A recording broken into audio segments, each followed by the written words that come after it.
Faltou a gente tratar com vocês então dos impostos residuais, ou melhor, da competência residual da União.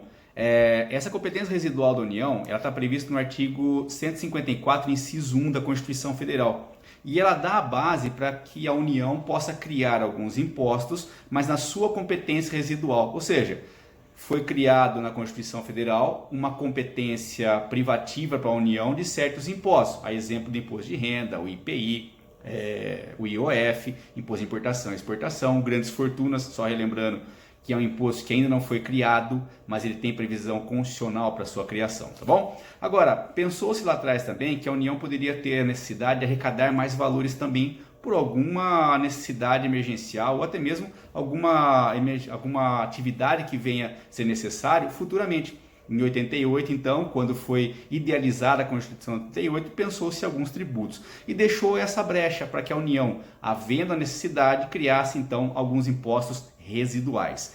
Os impostos residuais da União, conforme previsto no inciso 1 do artigo 154, devem respeitar certos requisitos. Na verdade, são 3 requisitos. Gravem bem esses requisitos aqui, porque um deles é de extrema relevância para a gente no aspecto geral do direito tributário. Por quê? Como eu venho falando para vocês, eu crio tributo no Brasil, há a possibilidade da criação de tributos no Brasil por meio de lei ordinária. Excepcionalmente, vou criar então por lei complementar. E uma das causas que são criadas por lei complementar é justamente esse imposto residual da União. A União só pode criar um imposto residual da sua competência, previsto no artigo 154, inciso 1, se for por meio de lei complementar. Então já anotem aí, uma das exceções à regra, a criação de tributos no Brasil por meio de lei ordinária, está aqui no artigo 154, inciso 1, onde para utilizar a competência residual, a União só pode criar o imposto por meio de lei complementar, beleza? O outro requisito é não ser cumulativo.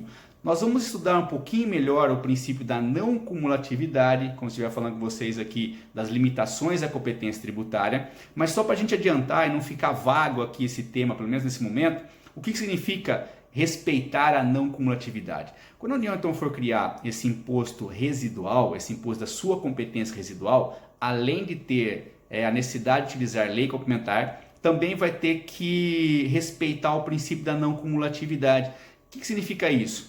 Esse tributo, quando criado, ele vai ter que dar àquela pessoa que adquire o produto o direito de utilizar o valor pago pelo tributo na operação anterior, como se fosse crédito para você na sua operação.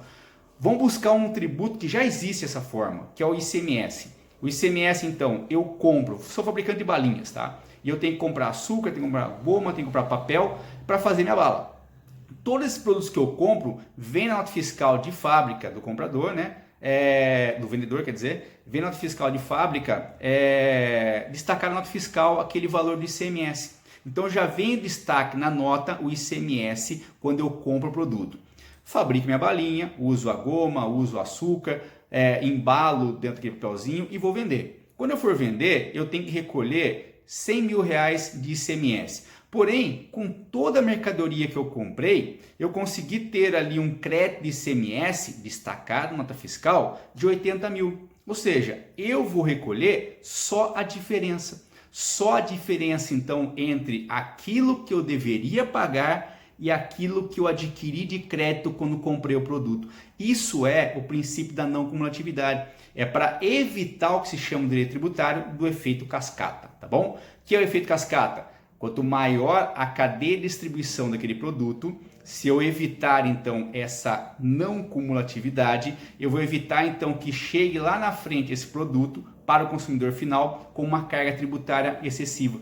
Com isso, eu vou adequando a estrutura empresarial às suas necessidades de pagar o imposto, beleza? Então, não cumulatividade significa que o adquirente do produto que tenha destaque na nota fiscal de um certo imposto, no caso o imposto de ICMS, como eu falei para vocês, e aqui também seria esse imposto residual, ele vai ter direito na venda do seu produto de abater o valor que ele comprou naquele produto inicial. Então entrou um produto na cadeia de distribuição dele, ele vai utilizar esse ICMS como um crédito que foi pago pela cadeia anterior. Quem vendeu para ele já pagou o ICMS.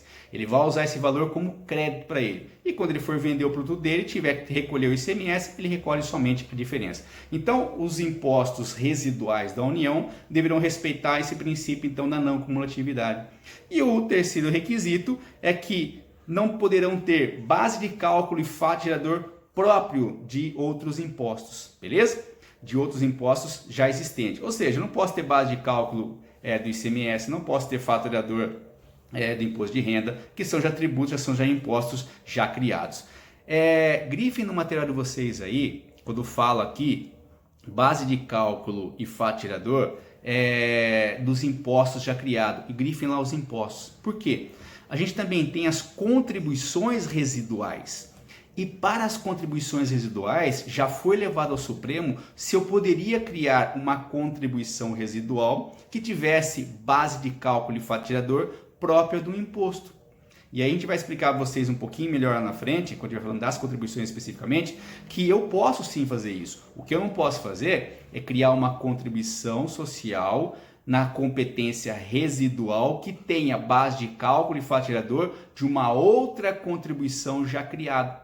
Como eu não posso criar aqui um imposto residual que tenha base de cálculo e fato gerador de um outro imposto já criado. O que eu posso ter é o quê? Um imposto residual com base de cálculo e fato gerador de uma contribuição, como eu posso ter uma contribuição com fato gerador e base de cálculo do imposto. O que eu não posso ter é essa igualdade. Imposto, imposto, contribuição, contribuição. Tranquilo?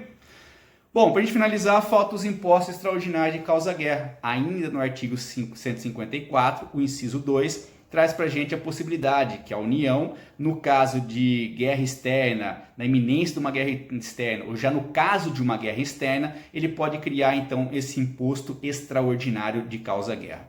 Veja bem, é um imposto extraordinário, por quê? Porque na verdade eu não tenho já uma configuração de uma guerra, não tenho já a necessidade de colocar no orçamento uma verba destinada para a guerra. Portanto, iniciando um processo de guerra ou na iminência de uma guerra, o Brasil então, fazendo frente às necessidades de custeio daquela movimentação bélica, ele poderá então criar esse imposto extraordinário de causa-guerra, beleza? Então também da mesma forma vai se criar um imposto extraordinário numa competência excepcional da União, e aí ele vai poder municiar com valores aquele custeio ou custear, né, aqueles gastos que terá com a guerra. Beleza?